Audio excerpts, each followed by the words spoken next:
तेज बारिश हो रही थी। नानी के साथ बच्चे स्कूल से घर वापस जा रहे थे। सब पानी में छपकते उछलते मजा कर रहे थे। तभी उन्होंने देखा कि एक छोटा लड़का पेड़ के नीचे गीला होकर कांप रहा था। उसके कपड़े फटे हुए थे।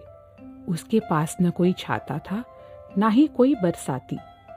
नानी उस लड़के को देखकर मुस्कुराई। बदले में लड़का भी मुस्कुराया। नानी ने अपना छाता उस लड़के को दे दिया और आगे चलने लगी। अब वे खुद भीग रही थी। रिया ने पूछा, नानी, आपने अपना छाता उस लड़के को क्यों दे दिया? अब आप भीग जाएंगी। नानी बोली, मैं तुम्हें वुडवर्ल्ड जंगल में रहने वाले 5 दोस्तों की कहानी सुनाती हूँ। तब तुम समझोगी कि मैंने उस छोटे लड़के को अपना छाता क्यों दिया। वुडवर्ल्ड जंगल स्कूल में खाने की छुट्टी चल रही थी। एडी, एजे, डीजे, गॉर्जी और हम्पी साथ बैठकर खाना खा रहे थे। बढ़िया, सबके डब्बों में स्वादिष्ट खाना था। उन्हें साथ बैठकर खाना बहुत अच्छा लगता था। उनकी माओ ने डब्बों में स्वादिष्ट खाना भरा था। वे सब खाना खाते जाते, चुटकुले सुनाते जाते और हंसते जाते। खाना खाते समय अचानक हम्पी गंभीर हो गया। शायद उसने कुछ देख लिया था। उसने बिना खाए अपना डब्बा बंद कर दिया। एडी ने पूछा, क्या बात है हम्पी, तुम खाना क्यों नहीं खा रहे? हम्पी बोला, मैं भूल गया था कि आज मेरा व्रत है। आज मैं कुछ नहीं खा सकता। उसने अपना डब्बा उठाया और मेज पर से उठकर चला गया। उसके दोस्त एक दूसरे को देखते रह गए। एजे की हंसी छूट गई। हा हा हा, व्रत, और वो भी हम्पी करेगा। उसे तो हर समय कुछ न कुछ खाने को चाहिए। वह 2 घंटे भी बिना खाए नहीं रह सकता। सब बड़े आश्चर्य से देख रहे थे और हम्पी वहां से चला गया। नंदू हिरन दूसरी मेज पर अकेले बैठा हुआ था। हम्पी उसके पास गया। नंदू के सामने खाने का कोई डब्बा नहीं था। वह उदास और बहुत अकेला दिखाई दे रहा था। हम्पी ने अपना डब्बा उसे देते हुए कहा, अरे नंदू, आज मेरा व्रत है। तुम मेरा खाना खा लो, नहीं तो यह बेकार हो जाएगा। नंदू की आंखों में चमक आ गई। उसे भूख लगी ही हुई थी। सो उसने तुरंत हम्पी का डब्बा लिया और खुशी से खा लिया। हम्पी वापस अपने दोस्तों वाली मेज पर जाकर बैठ गया। उसने दोस्तों से पूछा, तुम्हें पता है कि नंदू ने 3 दिन से कुछ भी नहीं खाया है। मैं फिर कभी नंदू को भूखा नहीं रहने दूंगा। हम्पी की बात सुनकर बाकी दोस्त गंभीर हो गए। उन्हें नंदू के बारे में पता ही नहीं था। वे नंदू की तरफ देखने लगे। तब उन्हें समझ आया कि नंदू के पास न खाना था, न पुस्तकें, न पेंसिल, न स्कूल की अन्य जरूरतें। तब एडी बोला, चलो हम सब मिलकर ऐसा यत्न करते हैं जिससे नंदू की सब आवश्यकताएं हमेशा पूरी होती रहे। उन 5 ने योजना बनाई कि वे हर प्रकार से नंदू की मदद करेंगे। अगले दिन स्कूल में उन्होंने देखा कि नंदू के पास जरूरी पुस्तकें नहीं हैं। नंदू भी उदास लग रहा था। वह चुपचाप क्लास के बाहर चला गया। नंदू को जिन पुस्तकों की आवश्यकता थी, तुरंत दोस्तों ने वह सब उसकी मेज पर रख दी। लौटने पर नंदू पुस्तकें देखकर खुशी से उछल पड़ा। वह अच्छे से पढ़ाई करना चाहता था और अब जब पुस्तकें मिल गई थी, वह जी भर कर पढ़ाई कर सकता था। उस दिन खाने की छुट्टी के दौरान 5 दोस्त अपनी मेज छोड़ नंदू के पास जाकर बैठ गए। हमेशा की तरह नंदू अकेले और बिना नाश्ते के बैठा हुआ था। 5 दोस्त बोले, नंदू, हमारे पास काफी नाश्ता है, आओ मिलकर खाते हैं।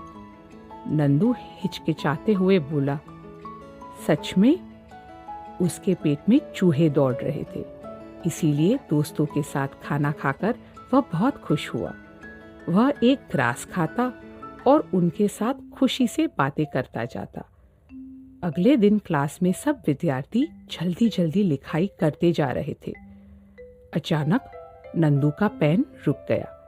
नंदू घबरा गया, सोचने लगा, अरे अब मेरी लिखाई कैसे पूरी होगी? मेरे पास दूसरा पेन तो है ही नहीं।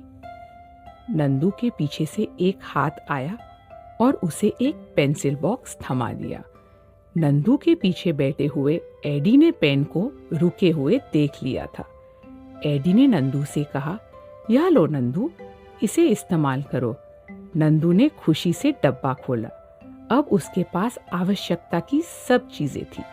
कुछ महीनों बाद वुडवर्ल्ड जंगल स्कूल में पुरस्कार वितरण समारोह का दिन था। विद्यार्थी उत्तेजित थे। स्कूल के अव्वल विद्यार्थी के नाम की घोषणा होने वाली थी। सब सांस रोककर घोषणा की प्रतीक्षा कर रहे थे। देखना था कि अव्वल नंबर पर किसका नाम घोषित किया जाएगा। बुलंद आवाज में घोषणा हुई, इस साल का अव्वल विद्यार्थी है नंदू। तालियों की आवाज गूंज उठी। खुशी से चिल्लाते विद्यार्थी शांत नहीं रह रहे थे। नंदू को विश्वास ही नहीं हो रहा था। अपना पुरस्कार लेने शर्माते हुए वह मंच पर पहुंचा। वुडवर्ल्ड स्कूल प्राइज डिस्ट्रीब्यूशन, भाषण भाषण की मांग हो रही थी। हर कोई नंदू का भाषण सुनना चाहता था।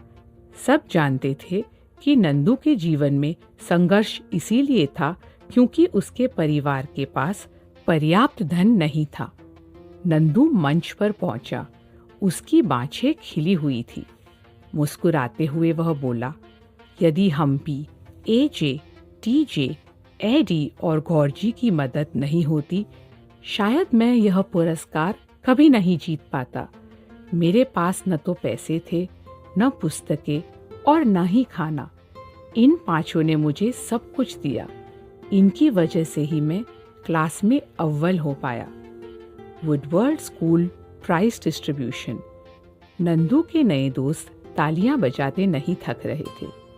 वे ऊंची आवाज से उसे प्रोत्साहित किए जा रहे थे। नंदू ने उन्हें मंच पर बुलाया। यह पुरस्कार मेरे अकेले का नहीं है, इस पर तुम्हारा भी अधिकार है। एडी, हम्पी, एजे, टीजे और गौरजी मंच की तरफ भागे और नंदू को गले से लगा लिया।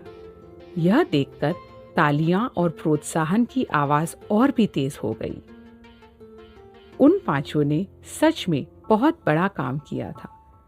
नंदू को करुणा का उपहार देकर दोस्तों ने उसे जीवन में आगे बढ़ने का मौका दिया था। कहानी का एक एक शब्द बच्चे बहुत ध्यान से सुन रहे थे। हम्पी और उसके दोस्तों की करुणा ने उनके दिलों को छू लिया था। रिया बोली, नानी, अब मुझे समझ आया आपने अपना छाता उस लड़के को क्यों दिया था। हम भी औरों की मदद करने का वादा करते हैं। हम जरूरतमंदों की मदद जरूर किया करेंगे। नानी मुस्कुराई। वे खुश थी कि बच्चों ने एक जरूरी बात सीख ली थी। हमने क्या सीखा? किसी जरूरतमंद की समय पर मदद करने से बड़ा